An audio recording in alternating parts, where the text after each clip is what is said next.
Hello, everybody. Welcome back to another edition of What's Happening Now with CNI Solutions. As always, remember to go ahead and like and share and comment on this Facebook broadcast live, as there may be others out there in the community who can use this information, if not so yourself, but maybe a family member or a friend. Coming up this week, Brewster and I, my co-host, will be doing a special down in one of the Huntsville area housing projects. We're going to do a what we want to call it again? Love, Live, and Learn. There you go. Love, Live, and Learn outing down there. there in the Lincoln Projects area this Saturday, going from 11 to 2. So if you ain't got nothing to do, come on down and hang out with us and eat a little, drink a little, and just have some fun. All right. So tonight, we have a very special guest in the studio. We have Miss Ingrid Gurley from the Alabama Department of Rehabilitation Services. Miss Gurley, how are you doing, ma'am? I am doing well. Thank you for having me. Great. So tell us a little bit about what it is that you do there at the Rehabilitation Services. Certainly. My name is Ingrid Gurley, and I am a general vocational rehabilitation counselor at the Department of Rehabilitation Services. I assist individuals who live with disabilities by counseling, coaching, if you want to call it, or guiding them through the process of addressing their disability issues, but also looking at finding employment. And not just finding employment, but maintaining employment is what I want to say. So that's what we do. And that's kind of what I do, a little bit about what I do. Wow, that is awesome, because way too often you never think that there's actually an organization that really will help those with disabilities get employment. We just always automatically assume that when you see them at the Walmarts or other department stores, like they did that on their own, not knowing that they might have had the assistance and the help of organizations such as yours. So what all areas do you cover? As far as disability is concerned, any and all areas of disability I assist with. The only two areas that are specialized that we actually utilize special counselors are our blind or low vision or our deaf and hard of hearing areas. So I may meet with someone who has an intellectual disability or someone that has a physical or medical condition, or even those with mental health issues and mental illness. So that can cover a plethora of disabilities. Wow. So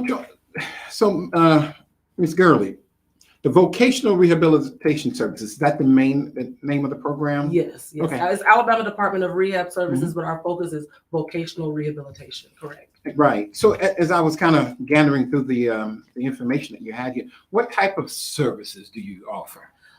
So basically, like I was saying before, all of our services are geared towards employment as the final goal. It may mean that an individual needs a little bit of assistance with their resume, or allowing their resume to kind of reflect what their skill sets are. Right. It may be that individual needs some one-on-one training with a specialized service provider just within our agency on social skills or communication skills or independent living skills. And there's another caveat or another direction that independent living skills can go, and I'll talk about that at another time. But so we provide that as well in-house. It may be that what we need to do is aid that person in the job search itself, because for whatever reason, maybe it's difficult for them to know how to look for a job, or maybe they don't even know what is the best kind of work for them to do based on who they are or what their challenges or limitations are. So, it is my responsibility to meet with you. Let's discuss where your limitations or challenges are, and let's discuss ways to help you overcome those challenges. Okay. So for instance here, someone comes in, they're orthopedic impairments of some type, right? Okay. And hypothetically, you or someone else would meet with them. Correct. That particular, I'm gonna say impairment. I guess I can say like the disability.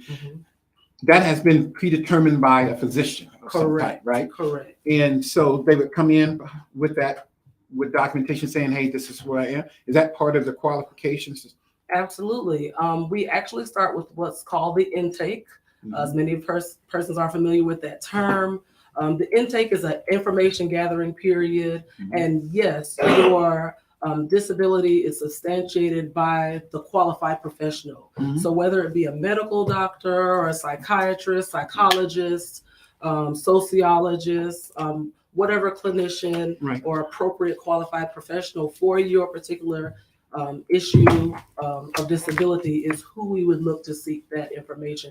And if a person has that with them on their intake, that makes the process go just that smoother. But if they don't, we have release forms that are part of that intake process so that we can obtain that information. Okay, so that would cover down on the HIPAA portion. You would actually go out and get their records. Absolutely. In a sense. Okay. Correct. Okay. So, Charles, I saw this part here says on the job evaluations. What is that about? So that's an interesting area that we cover. And so I'll introduce the field area of what's called business relations consultant, excuse me.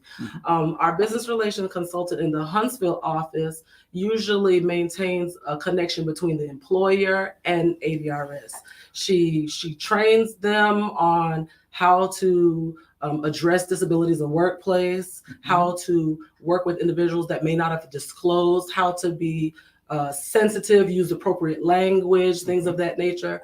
And in that relationship establishing process, she also can find out where there may be a vacancy or where that employer is willing to help our consumers, and that's what we call them, help them to learn the skills or become exposed to those areas that they think they're really interested in. And so an on-the-job evaluation or an on-the-job training or an on-the-job experience, and all of those, OJT, OJE, those all mean something different, gives an individual the opportunity to almost kind of try it before you buy it. Now, in some of those situations, there is a vacancy, but in some situations there is not. So if there's an on-the-job evaluation, that's a situation that's created with a relationship with the employer and the state agency where the person can get that on-the-job experience, that hands-on, but there does not have to be a vacant position at the end of it. The purpose of that is to help that individual gain experience. Maybe they've never had experience working in that area before. Give them exposure, teach them about the rules and the regulations, the customs and the culture of employment. So whenever we get a partnership with an employer that allows us to come in or allows someone to come in, that's always a beautiful experience. So it's similar to like an internship in a sense. Similar to an internship. So one of the things that you mentioned that I found interesting, and I know Brewster and I, we've talked about this several times. You said finding the right language to use. How important is that when you're dealing with somebody with disabilities and being able to teach those employers to say the correct things? Super important. We're living in a day and time where there's always a hot button topic. We're living in a day and time where people are more litigious than ever before and may justifiably have, all the wherewithal to be more litigious. I don't know, but we want to be conscious and compassionate and empathetic towards those who have challenges. But at the same time, we don't want to assume that they are unable because their abilities look different than what you see people, in other circumstances do. So we want to be careful to use the appropriate language. And the safest thing or safest rule of thumb really is if you're not sure what to say or how to assist, just ask. A lot of times a person with a disability or living with a disability will tell you, they just assume that I could not finish my sentence because I'm a stutterer or somebody who has fluency issues. So instead of, trying to speak for them or trying to insert that word, just say, I'm listening, or say, I didn't get what you said. I'm so sorry. Could you say that again? Just a little slower. Just being considerate of that individual, it will help and the jargon will come. So, excuse me. So when y'all do the job placement or you're helping with the job placement and you're working with your industry partners to get somebody hired on, Do y'all do like 30, 60, 90-day follow-ups with them? How are they doing? How's everything working out? Has there been any issues, anything like that? Absolutely. Because we receive funding in the way that we do, we have a responsibility to those who are higher than us and who provide the resources to the state of Alabama to make sure that we have various checkpoints. We monitor mostly all individuals that come through the program and find employment for a 90-day period. That is typical. Now, there are some unique cases where the 90 days may look more like 120 days because they are in what's considered a supported employment case, which is a little bit different from a regular career services case. And I'll tell you a little bit different about that difference. Supported employment cases are where individuals may need a little bit more assistance in each step of the process towards gaining employment, learning the tools or tactics or strategies to maintaining employment, and then job retention. Right. And then beyond that, there's what we call long-term follow-up. So for those persons, we might need to spend 30 days of just making sure that they're good at that job. 45 days maybe before we begin our day 1 through 90 count. And then, of course, once they get to that 90-day point, we're looking to close them as a successfully vocational rehab consumer. Okay. So I know that you are with ADRS here, Yes. but for our viewers who are out there, and we have people viewing all the way from California, Texas, and even down in the great state of Talladega. But what would the other viewers have in similar to this? Is this something similar to this in their states as well? So vocational rehabilitation programs are provided funds from the federal government, from the Rehabilitation Service Administration, Department of the United States, Department of Services, and each state has a vocational rehab. Some states have more than one, just depending on their population and how their areas are broken down. So you can find services in every state in the continental United States. Oh, wow. Great. Hey, those of you out there who are viewing this and you're taking a look at that, pay attention to what she is saying. You have these resources in your state as well. And for those who know somebody in another state, please share this with them, send it to them and let them know that, hey, I know Johnny or Becky, whoever it may be, who needs some support and services. There's help for them. Brewster? So someone like me, military veterans. Let's touch on us, we, them, they, Talladega. So, potentially a person with PTSD, would they potentially qualify for a program like that? Yes, I will say yes, and I will say that, of course, there's more to it than just saying yes, because you're looking at the diagnosis and you're looking at, are they not employed, or are they having difficulties with employment? Because there are those with PTSD or that live with PTSD that are employed and doing well. So you're looking at what are the challenges that this individual is having. And PTSD is underneath the bracket of anxiety disorders. And so very certainly there could be many reasons why someone living with PTSD would struggle with employment. We could sit here and talk about many different features of PTSD, and it looks different for everyone. And so in sensitivity to that area, we would look at what their diagnosis is or what documentation they have to show. And we would see, based on what's going on currently with them or what's been trending, how did you get that last job?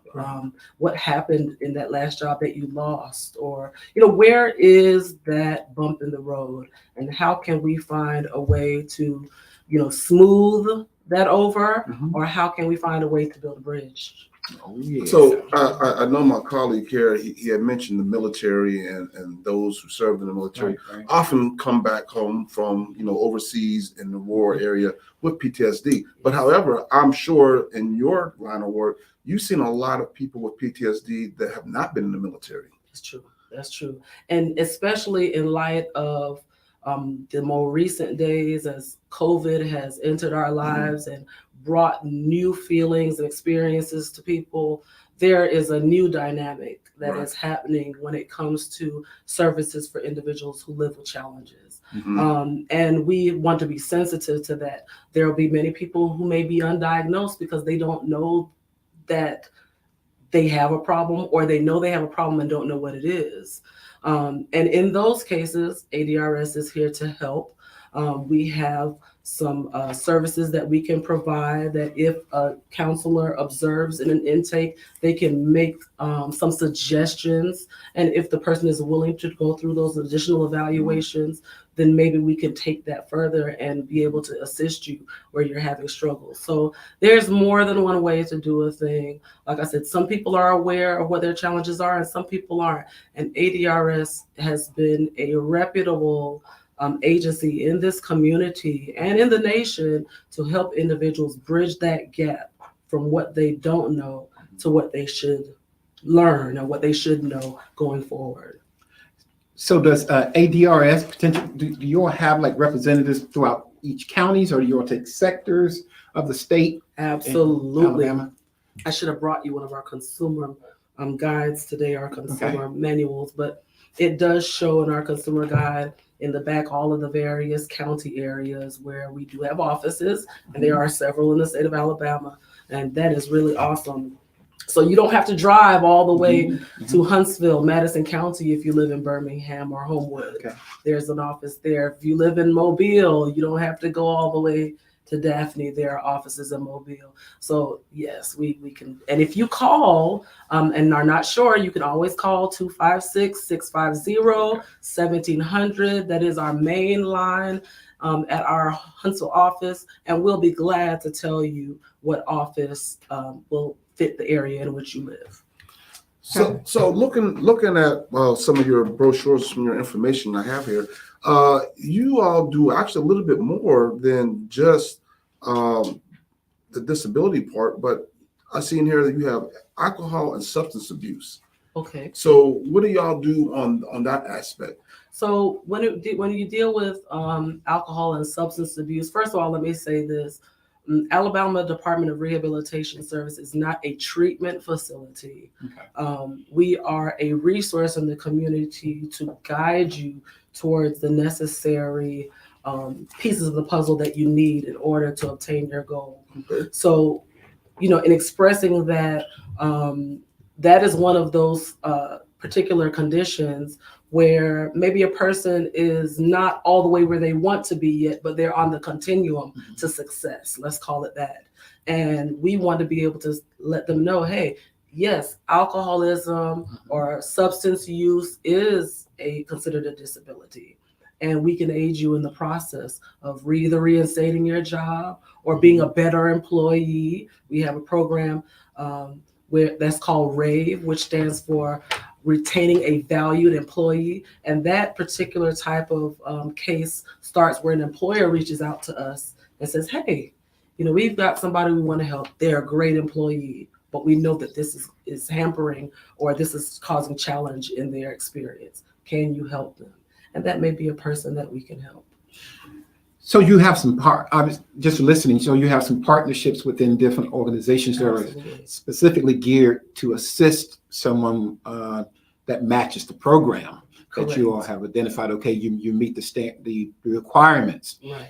So with that, are there sometimes funding issues for that particular individual who's moving forward into the other partnerships? That does happen. And I'm glad you asked that question, because a lot of times individuals who live with disabilities have had various issues or challenges that pull on their pocketbook. And, the whole reason why they need us is because they need to get some, dollars and quiet money in that pocketbook, right? So what we do is we have some relationships that are community rehab partners, but then there are some relationships that are just resources in the community. And just like meeting you here, Mr. Fry, not so many weeks ago, we try to make good inroads with people in the community so that even if we don't have documented relationship or marriages with that particular entity, we can recommend them as resources, or we can suggest them as resources. We try not to make recommendations because we don't want anybody to assume that we're saying this is going to make everything perfect, but we try to utilize the church services that offer benevolent funds. We try to utilize or to recommend or suggest rather places in the community that do no-cost treatment programs, if there be those. Just to let people know that, you're not alone. We know that maybe you're not where you want to be, but you don't have to be where you used to be. And we still can work on a continuum to helping you towards your goal. Right. The VRS, it states in here that I can actually, or you or Brewster or anyone, they can refer someone to the program. The individuals themselves don't have to be the one to say, hey, I want to be in. We can actually call you and say, hey, I know this person, this is who they are, this is where they live, phone number, this, and that. And then you guys will take it from there. And Absolutely. And we love to get referrals. And one of the reasons why I love to get referrals from anyone is because someone who's calling me, mentioning someone else, is a support person. Right. It's a support person. And, the best way to build a bridge is not alone. You never see a construction team that's made of one person. There's always going to be more than one. And when you have a tight-knit community of supporters, then that bridge or channel that you've created to overcome that hill or that bump in the road that you've had, you usually and typically will have a more successful outcome.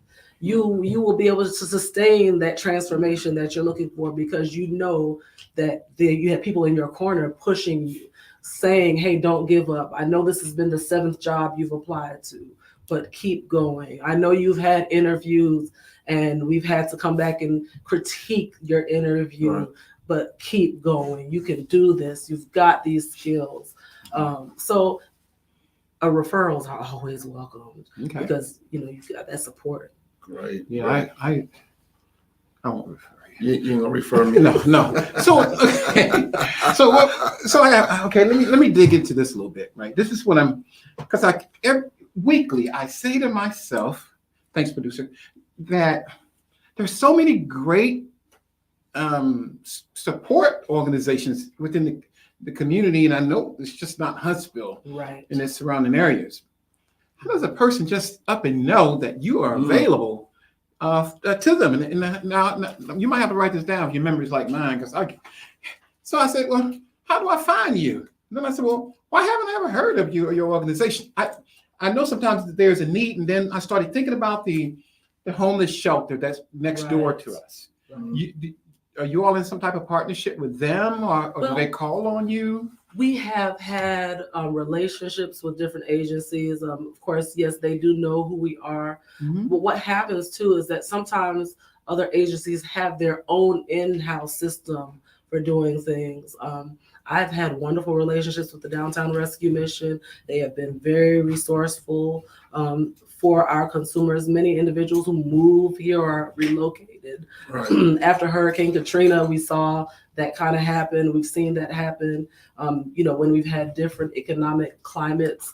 So it is always a great idea, and I've been encouraged to do this as a general counselor or any counselor, to create a good connection with agencies all around you. And I don't know every agency, but I do like to pride myself in saying that I try to keep up with who's doing what. Yes. Go ahead, Mr. Question, please, because I'm befuddled a little bit, right? You're a government organization, state, but oftentimes there's some federal money, some of my tax money that's going from both levels into your organization. Okay. So with those resources, are you underutilized? Well, I wouldn't be qualified to say only because I do not operate that area of the department. My job is a little bit apart from that. I am responsible for managing the budget of people that I serve. But I would say that there may be areas where people are not aware of who we are, Mhm. and we do our best to go to job fairs, to connect with the career Right. service providers or Right. facilitators at the universities and at the technical colleges that are in town. We make inroads to a lot of entities in the community, and so our hope is that people will be able to see and understand Mhm. more about what we do and how we can help the Mhm. community. Okay, follow up. Go So ahead. my follow up is this, right? And this is where I'm going, right? So the homeless shelter next door Okay. potentially has some in-house homeless. If whoever representatives are from that organization, great, you're doing great work, right? They potentially have in-house support of some type, and Right, like they case deal a management. lot with Mhm. donations. Right. Sounds Right. about right. But what they do, what those services do, you all can provide those services Well, our potentially. services may, and I'm not really sure what they do, so I'm really not qualified Let's go to dig in say. there. But one thing I can say about vocational rehab is Mhm. that our services are unique because we deal with each individual as to what they need. Now, that doesn't mean that we do everything there is in the world, but Mhm. we want to meet the need of that individual and get them into employment, gainful employment, competitive employment. So, of course, that's going to be conditional on what jobs are available Mhm. in your area. Okay.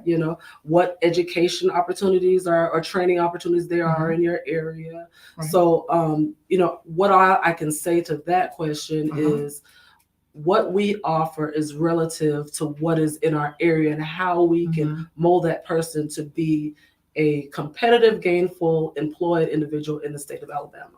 Yeah, I'm not a lefty, but I'm pretending that I'm a lefty. But I'm just, I don't want to put this iron out here and burn some a situation, because sometimes I'm just listening, and the funding that an organization like that has and the funding that you have, I just think there's potential for I would think that they're trying to do the same thing. Get people back on the road. They're temporary in nature. People come in. They're looking for an opportunity, a place to stay. They have some programs for people to help them get back into the workforce so they can be independent, right? So does your program hypothetically has a limit of time? Hypothetically, myself, if I needed your services, okay. So at 1 year, say, hey, Mr. Tommy, you ain't quite got off. Oh no. That's one of the beautiful things, because everyone is not the same. I've had consumers that have been in services with me for 7 years before. I've had individuals, and they did not start with me. Let me just clarify. Okay. But we're all at different places in our experience, and vocational rehab, as long as an individual is willing to comply with the process and be diligent and active, we're here. Okay. We're not going to cut you off after the end of the year or at the end of, but we want for individuals to be engaged, and that's kind of where I come in as a general counselor. I encourage that engagement. I maintain communication on a regular, consistent basis with my consumers so that they know, hey, listen, you came and you said this is what you wanted to do. Are you still, are you still interested? Are you still motivated? Of course, no one can motivate somebody more than, you can't make someone be more than what they desire to be. Right. And let me say this. Okay. Persons living with disabilities have much to contemplate on, much to think about. Like you've kind of expressed, some are dealing with living accommodations. Right. That makes it hard. If I don't have a stable place to live, then how easy is it for me to be clean and have clothes and get to work on time? Because maybe if I don't have a place to live, maybe I don't have transportation. Right. You see what I'm saying? So there may be some comorbid issues there.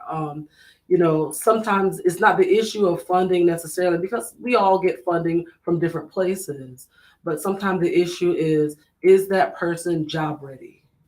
Is that individual job prepared? And those are two different things. Oh, You know, so our aim is to help that individual be both job ready and job prepared. So let me ask something. I know Mr. Formby he's got a whole trunk full of questions Oh, over he's there getting for me. you. He's He getting me. ain't letting It's up off good. that gas. But is there an age limit, a minimum or a maximum? So in my area, I'm a vocational rehab counselor in the adult side, because we do have a children's rehab, we have an early intervention program, and then we have adult vocational services, and that starts at 18 years of age, and that could go to 118 if you want to work at 118. So there's no limit there.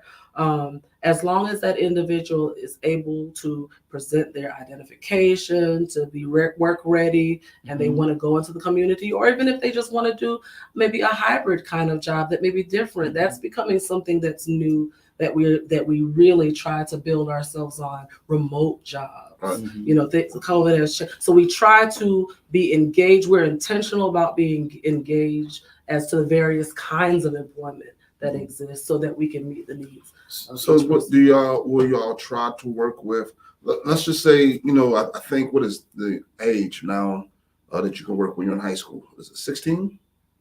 Probably with I think it's 15, around 15, 16, 15, 16. 16. If you had With someone parental who consent, meets the criteria for your program, could you potentially help that person find them a job? Absolutely. And let me qualify that by saying that those that are under the age of 18, if they are still in school programming or school setting, we have a whole area called transition services. Okay. And typically, if they're in the school setting, we receive a referral from parent or the counselor at their school.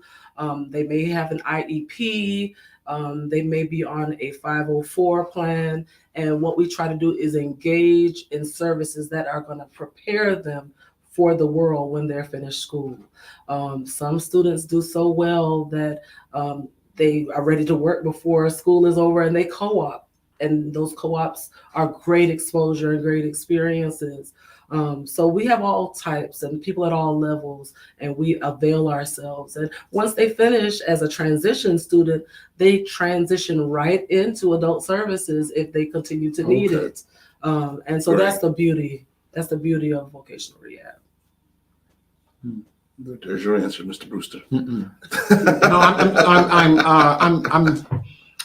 I am a community member that thinks about the different opportunities that are out there, and I know Charles is probably side-eyeing me, but there are processes to life, and there are processes to all of these programs. And as I'm listening, and I'm thinking that the processes don't meet.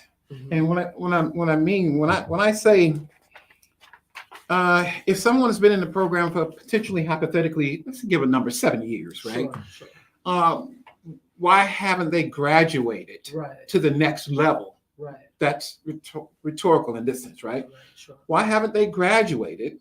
And does your organization look at that individual and do an assessment of nature? Maybe, Absolutely. say this assessment is maybe their condition has worsened, and they potentially need more help from a different organization. Absolutely. And the reason why I come to this, as I was sitting here raising my hand, because it's just like we're on, what's that, Zoom? I'm raising my hand, right? Because the shelter, for instance, someone who is homeless and who has been in that condition, that's a consumer. A consumer. A consumer who is homeless and who has been at that particular place for several years. Will continue to be at that. It seems, from what I view, they will continue to be in that place as long as they allow them to be there without progression. Right. And I think there should be a level of progression. And if not, there's a next step. Absolutely. Is there a next step? Absolutely. And that's a question I'm kind of laying on. And I know it's a broad question. If there's a person who's been in your program and through observation, they're not seeking the next step. They're seeking to kind of loiter. Right. In that. Just hang out. Hang out. Yeah. Right. What do we do? What do we do? Very good question. And that best way to answer that is to say that within the program, there's a way to measure the progress. That is important. As a vocational rehabilitation counselor, I'm responsible for measuring that individual's progress at each step. Okay. So typically there is not somebody who's in the caseload for 7 years. That is a very unusual circumstance because what are you doing? You know, what am I doing or what am I not doing would become the question. And luckily for you today, I'm the interagency liaison for my unit office. And what we have done in the past is had like once every month on a Thursday, we would meet as various agencies. That could be Job Corps, that could be Alabama Institute for the Deaf and the Blind, that could be, I just lost the name of the place I wanted to tell you, but Talladega? Oh yeah, AIDB in Talladega. We love AIDB Talladega. I bet y'all do. Oh yeah, we love them. We love them. We love them. I do. But there are so many agencies and so many support persons, and there's so many nonprofits and you know, fathers. You know, there's a program for teaching men how to become good fathers. I mean, there are places around the city that do tutoring, and so it is incumbent upon us to learn our community and the resources and to kind of bring them in to say, hey, I have a person who might need help with this, or to suggest, as I favorably use that word, to our consumer, hey, we're seeing where you're stuck right here. Or, you know, we have a consumer, they may not know they're stuck, and we're saying, hey, you know, something's happening, something is changing. Would you be willing to participate in a psychological evaluation or another assessment? Would you be willing to look at doing something to see where the challenges are? Maybe we can learn what accommodations would best suit you. Because sometimes the picture is not clear. It's not clear to us. It's not clear to the individual. So we do need another qualified person to come in, and we do that. We offer that. Of course, remember, this is a service. This is a free offering from the state to our community. So it is incumbent of each individual to understand that I have a role and you have a role to participate. And if that individual is not a willing, consistent participant, at some point, the question will be, are we serving you in the way that you need us to at this time? Or is this not the best season? And if it isn't, that's okay. We can say, you know, listen, we are here, you know, when you've got this together or when that's happened for you, come back and reapply the services. We've got open arms here, and maybe that will be a better time to get things going where they need to be. And that's something that happens. Of course, we don't love for it to happen, but we're human. We have human needs. We have real issues. COVID has changed a lot for many people and their families. So we don't want to be insensitive to that, but we want them to know we're here. Let's reapply. Let's reassess if things are the same, worse, or where are they, and then let's go forward. Well, before Mr. Brewster goes here with his whereabouts of questions for you again, you mentioned that y'all have a service or a program that teaches young men how to be fathers. No, we don't have a program. Oh, okay. There are service programs like that in the community. Got it. All right, tracking. All right, you're good now. So since you brought that up, we may have had, because we had an organization here that kind of operated in that space. Elsie Smith. Father's Own Man. Father's Own Man, So, and that is one of the things that the community working together and all these different great organizations out there, knowing what others are doing and how they can take all of those great services and kind of work with a consumer, that's someone who's in need of services. In a sense, when I was growing up in Birmingham, they had this thing called this radio station. I always say in Birmingham, from the cradle to the grave, so to speak. So can assist the person from the cradle to the grave, not in a literal, not a literal figurative sense, right? We're all about life, right? So do you ever? Let's move on. So do you ever have anyone that said, you know, this girl, I want to start my own business? Yeah. And what do? You say, contact CNI Solutions. They have a program. Yes, we do have a few different tracks. Some individuals are on the career services track, and some individuals may choose self-employment. Self-employment by itself, we know, is challenging for the individual that does not have or know of disabilities. But for the person that's living with disabilities, it can be a major blessing, a major opportunity, because they don't have to deal with maybe biases or the things that they experience in the world or in their everyday life. But it's also an additional challenge. And so our aim is to assist that person to overcome the challenges so that they can be the best entrepreneur that they can be. Now, I will say this, many people come and they think that we are a financier for self-employment. We do not do that at Alabama Department of Rehab Services. I want to make sure I make that clear. But what we do have to offer is help with startup. And startup may mean helping that individual with the types of services or needs that, because of their disability, is difficult to accomplish. And so we look at how and it's always wonderful when somebody's already started their business and you can see that they're just struggling from getting, out of the red and into the black paint. But there are individuals who haven't started yet, and they want to know, I've got this idea. This is what I want to do. I've made this contact. What do I do next? And again, this is one of the reasons why, as a counselor for vocational rehab, it's important to know what's in your area, just as resources in the community, whether it be the Small Business Administration, whether it be the Catalyst. But I'm so happy to have met Mr. Fry, because I feel that just knowing you as a wonderful community resources and having the kind of program that you have can help individuals that really have the strong motivation and the tools, and you don't even have to keep reminding them that they're coming at me. I can say, hey, here's a resource in the community. You're really interested, but you're not sure which steps to take. You don't know whether you need a business plan or a business outline. And I could say, you know what?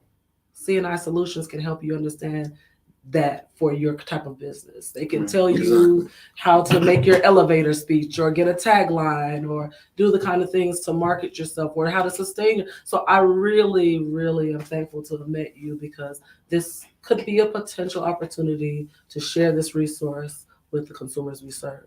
Oh, most definitely, most definitely. We are welcome and open arms and ready to help and serve as we can.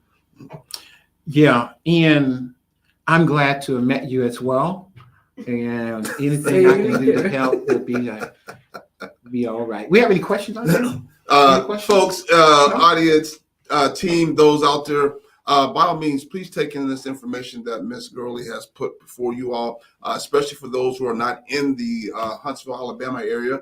If you're in Georgia, Pennsylvania, West Virginia, Idaho, Texas, doesn't matter which state, as she stated, there is a resource there available for you.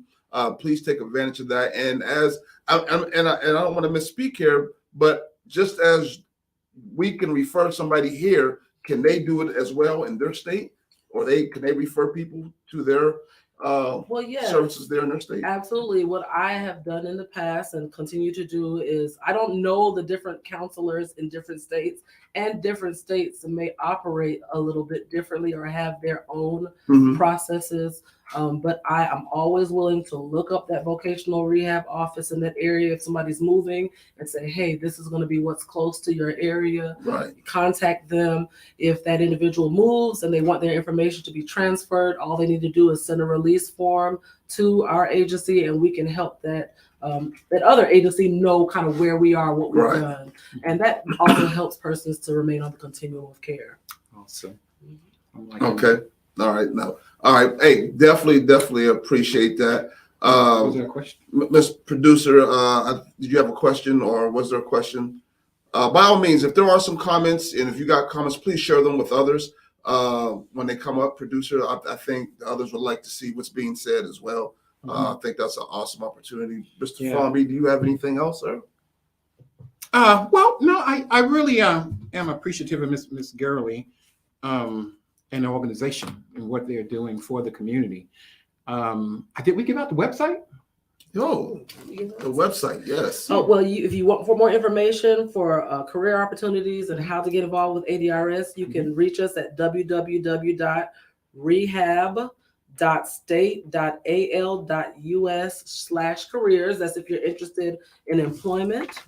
And you can always Google up ADRS or Alabama Department of Rehabilitation Services, and you will see our website. We've got some wonderful YouTube videos that it will pop up and show you of really great stories where people have overcome challenges that seemed insurmountable. So Google ADRS, look that up, and you'll see some of those things there. Oh, wow, Outstanding, outstanding. Hey, can you say the website so a viewer asks you read the website again? Okay. Okay. www.rehab, that's REHAB .state STATE.AL.US. Great, great. And we'll make sure our producer puts that information in the chat for you all viewers out there who are looking. And if there's anyone who has a question for Ms. Gurley, I'm sure she'll be happy to answer that. Just go ahead and put it in the chat, and our producer will get that to her. Although I think she was pretty thorough in giving us the information that she did. I'm really, really grateful for that. And you put a lot into my mind and made me think a little bit about referring people, because I do know of people, and I don't think they know of you though. Right. You know, like this, so I want to see if we can reach out and get them referred and maybe get them some help as well. Absolutely. Charles, I see there's some folks that place some just general statements out there. Mr. Hodges, what are those other names up there? Mr. Hodges, a lot of great information. We appreciate that. Appreciate you viewing and please share this particular cast with whoever, just on your websites, and people are looking. Yes. Hopefully one day we'll wake up and then there's a million views on some information. People will go back and say, well, hey, what else did they put out? Right. And there are some mechanisms, there are some organizations within the community that are giving out information that are there to help both you and I. But I think there's an organization process that needs to happen. We can do better. Right. We need to be able to simplify this process. So all of this information, all these great guests that we've had on, who are so willing to refer potential entrepreneurs to CNI Solutions, and we really, really appreciate it here at CNI Solutions. Definitely.